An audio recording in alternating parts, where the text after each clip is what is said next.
დაგვიზიარეთ, დაგვირეკეთ, მოგვიყევით. ჩვენ ვუსმენთ ერთმანეთს. ზაზა ჭიტანავასთან ერთად.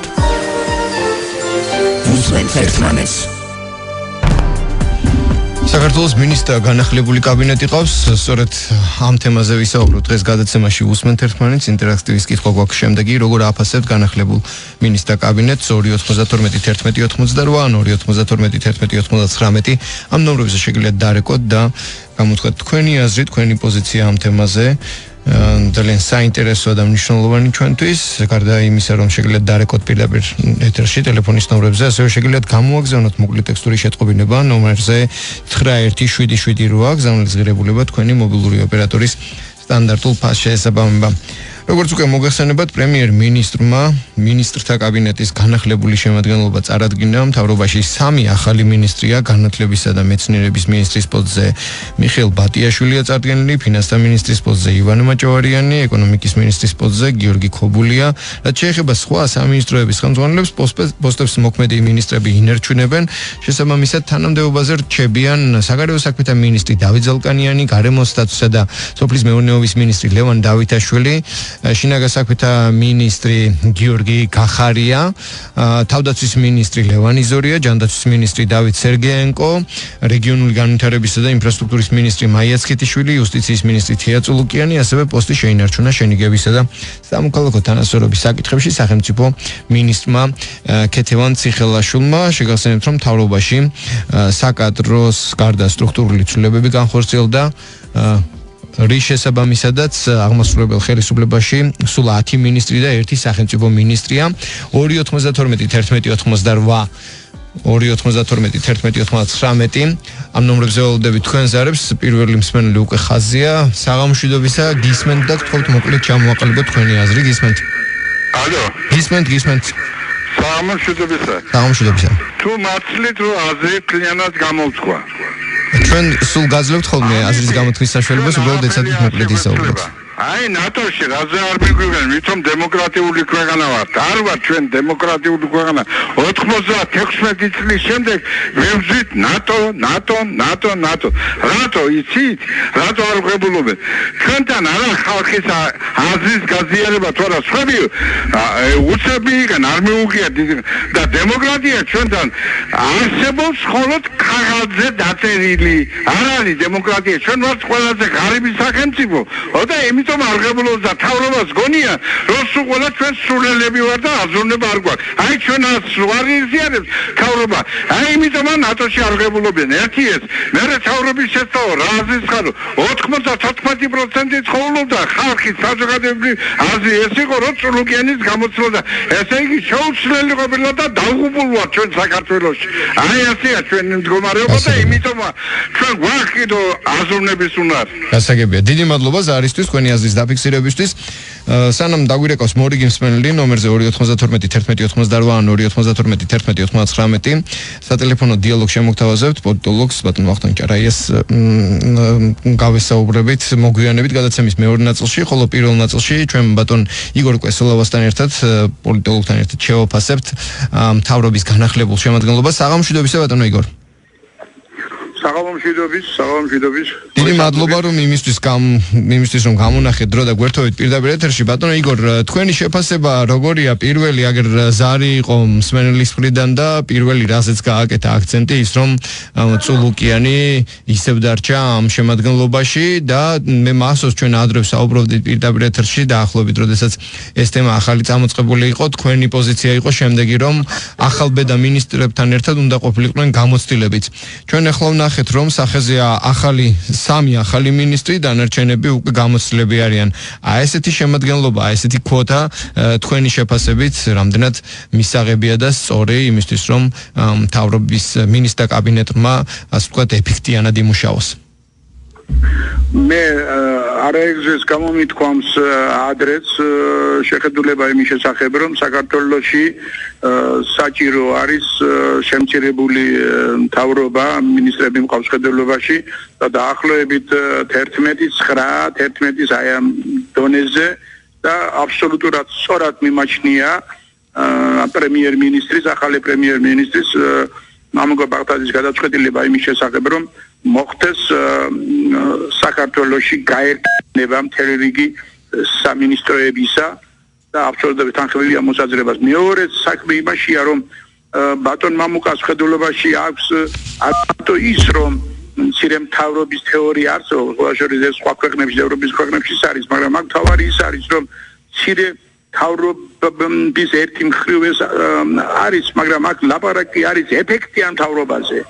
შეიძლება იყოს ბევრი სამინისტრო და ეფექტური იყოს მთავრობა, ან თქვათ იყოს მცირე თქვათ ministrების რაოდენობა მცირე იყოს და არ იყოს ეფექტური. მე ვფიქრობ, რომ ამ შემთხვევაში ჩვენ საქმე გვაქვს სწორედ პრემიერ-მინისტრის განზრახვასთან, ნებასთან იყოს ეფექტური მთავრობა, რომელიც სარგებლობს მოუტანს საქართველოს ეკონომიკურ, სოციალურ განვითარებას და კულტურულ განვითარებას და იმ პრობლემებს, რომლებიც საქართველოს აწუხებს. ეხლა რაც შეეხება მე მინდა უპასუხო სწორედ წულუკიანთან დაკავშირებით საზოგადოებრივი აზრი არ იყო ასე ცალსახად რომ სასულიყო. რა თქმა უნდა იყო გარკვეული ჯგუფი, არასამთავრობო ორგანიზაციების, რომელსაც არ მოწონდეს თვითონ პოლიტიკა წულუკიანი მე ვფიქრობ არის ერთ-ერთი წესიერი, ერთ-ერთი პროფესიონალი, რომელსაც ევროპაში სხვადასხვა აქვს მიღებული სამუშაო გამოცდილება და ამიტომ მე არ ვიცი რატო უნდა წასულიყო წულუკიანი. იმის გამო რომ ზოგიერთ არასამთავრობო ორგანიზაციას არ უნდა, ან თქვათ იმის გამო რომ საზოგადოების მცირე ნაწილს არ უნდა, ამიტომ მაშინია რომ ამ შემთხვევაში პრემიერ-მინისტრმა მიიღო აბსოლუტურად სწორი გადაწყვეტილება. ბატონო იგორ, როგორ ფიქრობთ, ხო არ შეიძლება ეს შეფასება, ასეთ შეფასება უკავშირდებოდეს იმას, რომ აი იგივე მართლმსაჯულების სისტემაში სწრაფი მოქმედი და აი ცალსახად დასანახი ისეთი განსაკუთრებული ცვლილება არ მომხდარა მას შემდეგ, რაც ეს რეფორმა არის სამთავრობო კაბინეტისა და იგივე მართლმსაჯულების სისტემის მიმართ ქვეყანაში ნდობა არც ისე მაღალია ცნობილი მოვლენების შემდეგ და აი ამ პერიპეტიებმა ხო არ შეუწყო ხელი იგივე ამ კონკრეტული იუსტიციის მინისტრის სახელისა და გვარის ეს ხშირად ხსენებას და ბევრისთვის რომ მიუღებელია გარკვეული კატეგორიისთვის კიდე პირიქით მისაღებია და საჭირო. მე გეთანხმებით ამაში ძალიან სწორი კითხვა გახლავთ ეს მართლაც ქართულ საზოგადოებაში გარკვეულწილად ნდობა ძალოვანების გარკვეულწილად იყო და ასევე აი სწორედ პროკურატურის მიმართ, რომელსაც უშუალოდ დაკავშირებულია იუსტიციის სამინისტროსთან და ეს თქვენ იცით მექანიზმები როგორ ხდება ყველაფერი. ბუნებრივი არის, მაგრამ ჩვენ ვართ ქვეყანა გულახდელად რომ გითხრათ, ჩვენ ყველა ივიწყებს იმას, რომ ჩვენ არა ვართ განვითარებული ქვეყანა, ჩვენ არა ვართ განვითარებული სტატუსის ქვეყანა, ეს უნდა იცოდეს საზოგადოებამ და ჩვენ ვართ მაინც განვითარებადი ქვეყანა და განვითარებად ქვეყნებში ყოველთვის იყო ეს და ყველა სახასიათებს შესაძლოა ეს განვითარებად ქვეყნებს ჩვენ მინიმუმ პროგრამა წამოვაყენა ბიძინა ივანიშვილმა პროგრამა მინიმუმი და მაქსიმუმი პროგრამა მინიმუმის ჩვენ არ აგვაქვს სრულყოფილად დამთავრებული და როცა ჩვენ დავამთავრებთ პროგრამა მინიმუმს აი მაშინ შესაძლებელია ვილაპარაკოთ ჩვენ სრულად რეორგანიზაციაზე, რეფორმაზე, რომელიც მოგვიტანს უფრო მეტ დემოკრატიულ საქართველოს, უფრო მეტ პროფესიონალურ საქართველოს, ძალოვანი სამინისტრები იქნება, პროკურატურა იქნება, იუსტიცია იქნება და ასე შემდეგ. ასე რომ ჩვენ მოგვიტევს ამ გზაზე ოდინი, თქვენ იცით მოსეს გზა, 40-წლიანი გზა და ეს გზა საქართველოს უნდა გაიაროს, ასე არ ხდება უცბად პირდაპირ. რა თქმა უნდა. ასე ერთი ხელის მოსმით ყველაფერი არ იცვლება. ბატონო იგორ, მას შემდეგ რაც ბატონმა მამუკა ბაღდაძემ წარადგინა მინისტრთა კაბინეტის განახლებული შემადგენლობა, ამ ყველაფერთან ერთად ჩვენ ვიცით, რომ ასე გვაქვს სტრუქტურული ცვლილებები, ძალიან ბევრი უწყება გაერთიანდა კონკრეტულ სამინისტროში და მოგეხსენებათ, რომ მუდმივად საზოგადოების რეაქცია იყო შემდეგი ხოლმე რომ ყველაზე დიდი პრობლემა, როდესაც სამთავრობო სტრუქტურებთან ურთიერთობა უწევს მოქალაქეს, არის ბიუროკრატიული ბარიერები და იდეაში რაც უფრო მცირეა ბიუროკრატიული ბარიერი, მით უფრო ადვილად გვარდება პრობლემა და მოქალაქეც მით უფრო კმაყოფილია და ბედნიერი სახელმწიფო სტრუქტურებთან ურთიერთობაში. ახლა როდესაც სტრუქტურული ცვლილებები ხდება და ბევრი უწყება ერთიანდება, ქვე უწყებები იქნება კონკრეტულ სამინისტროებში. თქვენ როგორ ფიქრობთ, ეს პირიქით ხო არ გაზრდის ბიუროკრატიული ბარიერების რაოდენობას თუ იქნება ისეთი მექანიზმი ამ ახალ მცირე მთავრობაში, ისეთი მექანიზმი ექნება ახალ მინისტრებს, რომ ისინი მაინც მოაღწევენ, ასე ვთქვათ, ეფექტიან და სხარტად მართვას სამოქალაქო კეთილდღეობისთვის თავისი უწყებებისას.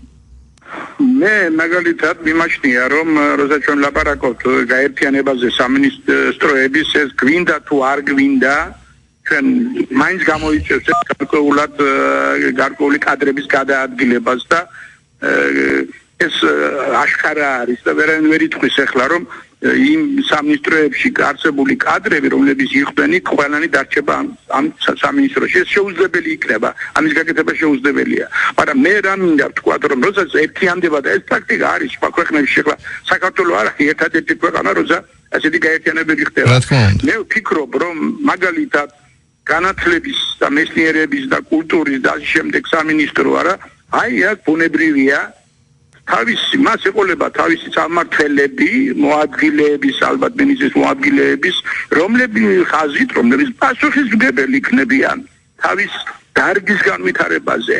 მინისტრი თავისთავად განახორციელებს საერთო პოლიტიკას, ხოლო პასუხისმგებლობა დაეკისრება კულტურის მიმართულებით, მეცნიერების მიმართულებით, განათლების მიმართულებით და ასე შემდეგ პიროვნებებს, რომლებიც უშუალოდ აგებენ პასუხს ამ თერდიქ საკითხებზე. აი მაგალითად მე დარწმუნებული ვარ იმაში რომ ალბათ ბატონი მიხეილ ჩხენგელი დარჩება განათლების მიმართულებით ეს რა თქმა უნდა მინისტრის გადასაწყვეტია, მაგრამ ჩვენ მე მაინც ვიმაჩნია რომ საქართველოში განათლების სისტემა და მეცნიერების სისტემა მოითხოვს აუცილებლად სერიოზულ რეფორმებს, დიდ რეფორმებს მოითხოვს.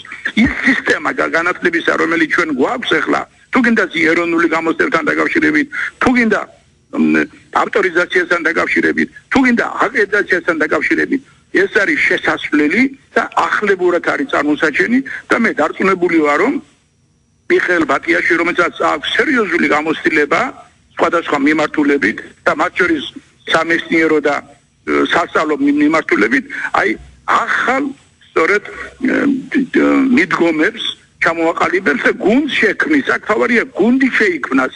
გუნდი, რომელიც პასუხს აგებს მიღებულ გადაწყვეტილებებზე, რასაც რა თქმა უნდა განახორციელებს მინისტრი თავისთავად პოლიტიკის აღებებას გითხარით და რასაც განახორციელებს შემდეგ მთლიანი გუნდი ბაღდადის მეთაურობით, ანუ მთავრობა. გასაგებია. ბატონო იგორ, უღრმეს მადლობას მოგახსენებთ იმისთვის, რომ გამონახეთ დრო და ერთად შევაფასეთ მინისტრთა განახლებული კაბინეტი. დიდი მადლობა. დიდი მადლობა. მე ვფიქრობ, რომ საინტერესო კაბინეტი არის, თუმცა ეს მას არ ნიშნავს, რომ ცვლილებები არ მოხდეს. მე ვფიქრობ, რომ ცვლილებები მაინც იქნება, მაგრამ ჩვენ ახლა დაველოდოთ თუნდა საპრეზიდენტო არჩევნებს და მე დარწმუნებული ვარ იმაში, რომ საპრეზიდენტო არჩევნების შემდეგ ალბათ გარკვეული ცვლილებები იქნება, სხვანაირად არ შეიძლება.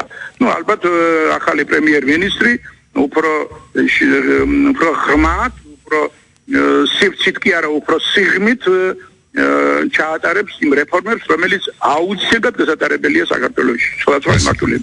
დიდი მადლობა. მადლობას მოგახსენებთ ბატონ იგორ კვესილოვა, პოლიტოლოგი გასაუბრებოდა პირდაპირ ეთერში და როგორც მატყობინებენ მსმენელი ხაზზე მას მოусმინოთ და შემდეგ დავასრულოთ გადაცემის პირველი ნაწილი. საღამოშვიდობისა, გესმით ჩვენი ხმა. უკაცრავად გალოდინეთ და თუ შეგიძლიათ მოკლედ, იმიტომ რომ სარეკლამო ჭრაზე უნდა გავიდეთ. თუ გინდათ მეორე ბლოკის დაწყების დროს. და გამოთქვით თქვენი აზრი და შემდეგ უკვე გადავალთ სარეკლამო დიაგნოზს. როდესაც პოლიტიკონომისტი მიუთითებს მოსეზე, რომელიც 40 წელი გადიოდა უდაბნოში, მოსე ისეთივე ქალამნებით, იგივე საჭმელით გადიოდა, იგივე განსაცმელით, იგივე სერვისით, რაც მასთან ჩაბმულ გამოყვანილ მოსახლეობას ეცვა.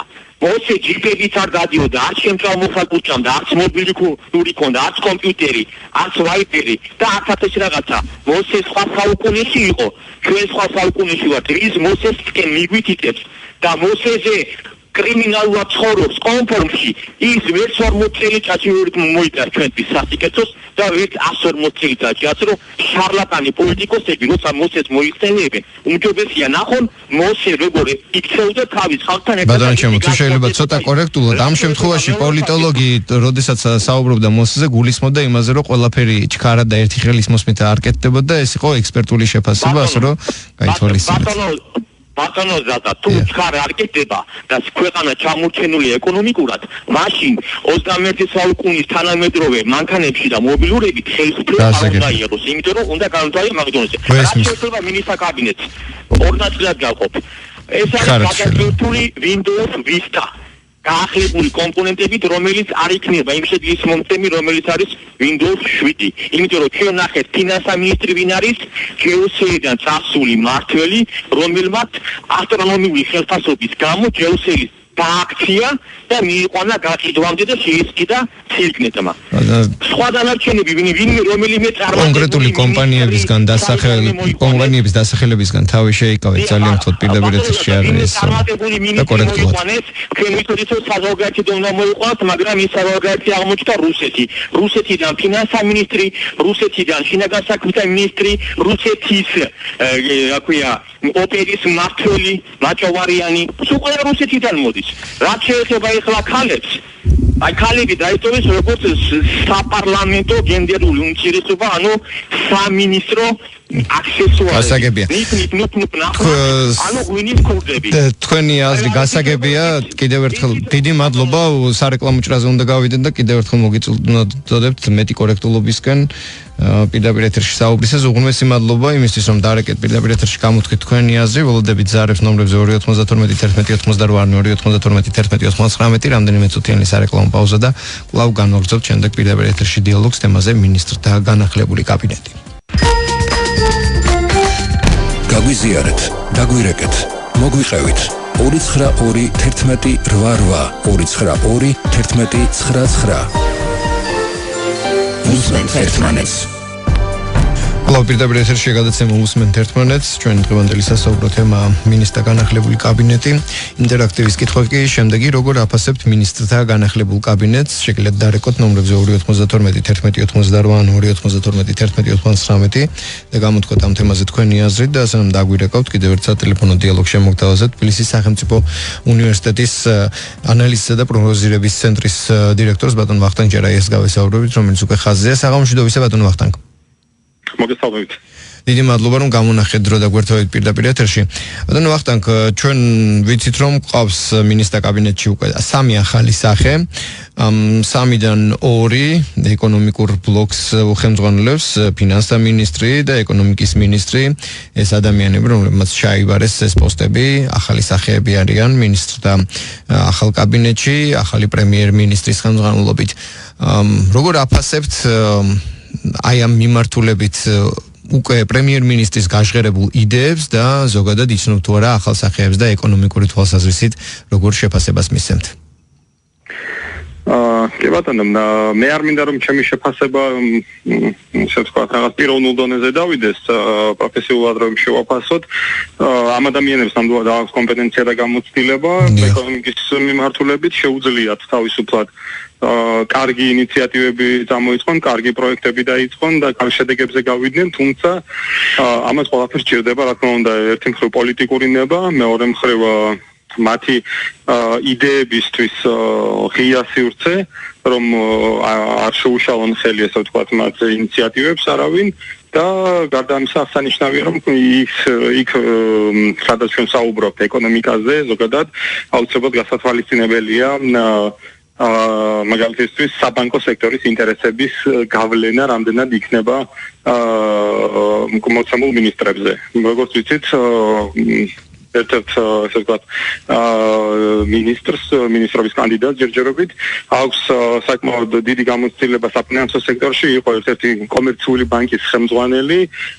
შესაბამისად, აი ეს მიმაჩნია მე რომ შეიძლება გარკვეული გამოწვევების საფუძველი იყოს, იმიტომ რომ არ შეიძლება და ფიზიკურად ძალიან რთულია საბანკო სექტორს ესე ვთქვათ დაუწესო სამართლიანი თამაშის წესები, მაშინ როდესაც შენ თვითონ მოდიხარ ამ სფეროდან, ამიტომ მე ძალიან დიდ გამოწვევად მესახება ის, რომ თვითონ საბანკო სექტორიდან მოსული ადამიანი ხდება ეკონომიკური გუნდის წევრი, მთავრობის წევრი და რამდენად შეძლებს უკვე შემდგომ ნაბიჯებში ის გაუმკლავდეს აი ამ საბანკო ლობიზმს, რომელიც ქვეყანაში ჩვენ დღეს გვაქვს, როგორც მთავრობაშიც უკვე, ასევე პარლამენტში, ასევე ეროვნული ბანკის დონეზე და ფაქტობრივად ყველა შტოში სადაც კი რაიმე ტიპის გადაწყვეტილებების მიღება ხდება ამ საკითხთან მიმართებაში. თქვენი ექსპერტული პროფესიული ხედვით ფინანსთა სამინისტროში ან ეკონომიკის სამინისტროში ქვეყანაში არსებული სოციალური ფინანსური კუთხით მდგომარეობის გამოსწორებისთვის ან იგივე ყველაზე მტკივნეული საკითხის ლარის კურსის პრობლემის მოგვარებისთვის რა იქნებოდა ყველაზე სწორი და ეფექტიანი, ასე ვთქვათ, ყველაზე სწრაფად გადასათმელი ნაბიჯები მთავრობის მხრიდან? პირველ რიგში ჩემი აზრით მნიშვნელოვანია რომ სახელმწიფომ მოიშოროს ის ზედმეტი თვირთი, რომელიც მას ადევს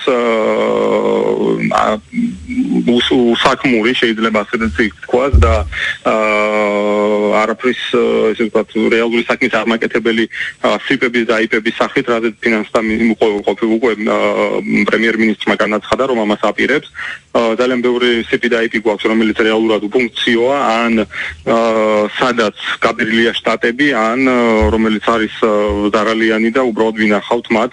ზარალიანი ზოგადად ხალხსიპები და აიპები არასავალდებულო ყოველთვის მომგებიანი იყოს, თუმცა ცალსახად ესე ვთქვათ ისეთი სიპები და აიპები გაგვაჩნია, რომელთა გაუქმებითაც არაფერი დაშავდება, ესე რომ ვთქვათ, რაც შეეხება ანუ ამ ტვირთს, როდესაც მოიშორებს ხელისუფლება, ეს იქნება ერთი სწორი გადადგმული ნაბიჯი, გარდა ამისა, უშუალოდ ეკონომიკის მიმართულებით კარგი იქნება, რომ ჩვენ დავიწყოთ განათლებაზე და ინოვაციებზე ზრუნვა. განათლები და ინოვაციები ჩვენ სოფლიოში ვართ ერთ-ერთი ყველაზე ჩამორჩენილი ქვეყანა, არა და მცირე ქვეყნები სწორედ ამაზე უნდა აკეთებდნენ აქცენტს, იმიტომ რომ ჩვენ არც ნავთობი გვაქვს, არც გაზი გვაქვს, არც რაიმე ესეთი პროდუქტი გვაქვს, რომელიცაც გამორჩეული ვიქნებოდით სოფლიოში ვაჭრობის თვალსაზრისით, ამიტომ ჩვენ უნდა გავაკეთოთ განსაკუთრებული აქცენტი სწორედ აი ამ ორ სექტორზე, რომელიც არის განათლება, რომელიც შეიძლება ერთბაშად არ აისახოს ჩვენს ეკონომიკაზე, მაგრამ გრძელვადიან პერიოდში ნამდვილად მოგცემს ეფექტს და მეორე თანამედროვე ტექნოლოგიები, რომლებიც სასწრაფოდ უნდა,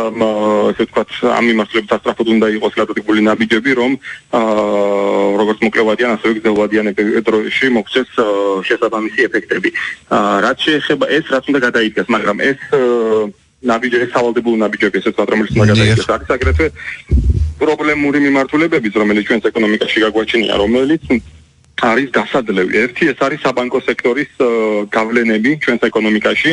საბანკო სექტორი დღეს ფაქტობრივად აფერხებს კაპიტალის ბაზრის ჩამოყალიბებას, რადგან უკვე საერთაშორისო ორგანიზაციებიც უწყებიან, რომ კაპიტალის ბაზრის განვითარების გარეშე შეუძლებელია ეკონომიკის განვითარება და ჩვენ ეს ნამდვილად გვაკლია, ეს კონკრეტული სეგმენტი, რასაც ხელს უშლის, რომლის განვითარებასაც ხელს უშლის კომერციული ბანკების ლობიზმი, საწინააღმდეგო მიმართულებით. გარდა ამისა, აღსანიშნავია, რომ კონკურენციის ძალიან სუსტი მაჩვენებელია ქვეყანაში. ჩვენ ძალიან ბევრი მიმართულებით გვაქვს ოლიგოპოლიები, მაგალითად ნავთობიმპორტიორების დარგში, რომელიც კონკურენციის აგენტომ დაადასტურა კიდევაც, ანუ ეს უკვე არ არის ექსპერტული მოსაზრება, ეს არის სახელმწიფო დამტკიცებული ფაქტი, რომ ნავთობიმპორტიორები გარიგებების გზით ახდენენ ნორმირებულ და მაღალი რასაც დიდი ხანია გრძნობს სამოქალაქო სექტორი და რთულად იტანს ამ მდგომარეობას პრინციპში. აისახება ადამიანთა ჯიბებში, დიახ. კი, აუცილებლად. როდესაც ჩვენ არ გვაქვს თავისუფალი კონკურენციის პირობები და როდესაც გვაქვს საბაზრო ეკონომიკა, უბრალოდ წარმოუდგენელია ეს ორი რაღაცა ერთმანეთში როგორ შეიძლება შეთავსდეს. ადრე თუ გვიან ეს ძალიან დიდ პრობლემამდე მიგვიყვანს. ამიტომ სანამ უკიდურეს წერტილამდე მისულვართ, საჭიროა ეს ფარმაცევტული ბაზარი იქნება, ნავთობიმპორტიორების ბაზარი იქნება, საბანკო სექტორი იქნება, შეიძლება ეს იყოს დავუშვათ ტელეკომუნიკაციების სფერო, და უამრავი სხვა ესეთი მსხვილი მიმართულებები თუ არ დარეგულირდა, თუ იქ არ მოიშალა მონოპოლიები ან ოლიგოპოლიები სხვადასხვა სფეროებში სხვადასხვანაირადაა,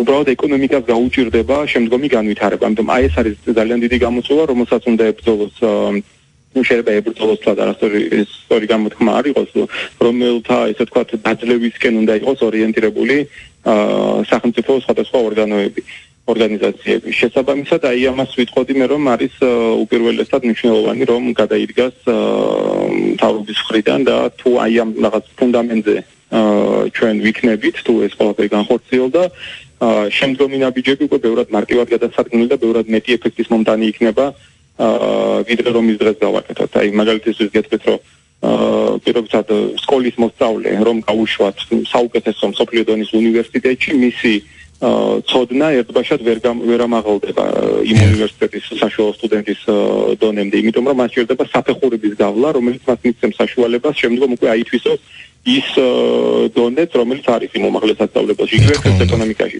ჯერ ჩვენ უნდა გადავდგათ ის ფუნდამენტური ნაბიჯები, რომელიც ჩვენ ბაზას შეგვიქმნის, რომელიც ჩვენ ან არა გვაქვს, ან მახინჯად გვაქვს. და შემდგომ უკვე შესაძლებელია ბევრად მარტივ და ეფექტიან გზებზე საუბარი და ნაბიჯებზე საუბარი, რომელიც ჩვენ კარგი შედეგის მიღწევის შესაძლებლობას მოგცემს. გასაგებია. დიდი მადლობა ბატონო ვახტანგ ასეთ სიღრმისეული შეფასებისთვის და იმისთვის რომ გამონახეთ დრო გვესაუბრა პირდაპირ ეთერში. დიდი მადლობა ბატონო ვახტანგ ჭარაია, თბილისის სახელმწიფო უნივერსიტეტის ანალიზისა და პროგნოზირების ცენტრის დირექტორი გვესაუბრებოდა პირდაპირ ეთერში. მასთან ერთად ეცადეთ შეგვეფასა მინისტრთა განახლებული კაბინეტის ეკონომიკური, ფინანსური მიმართულება.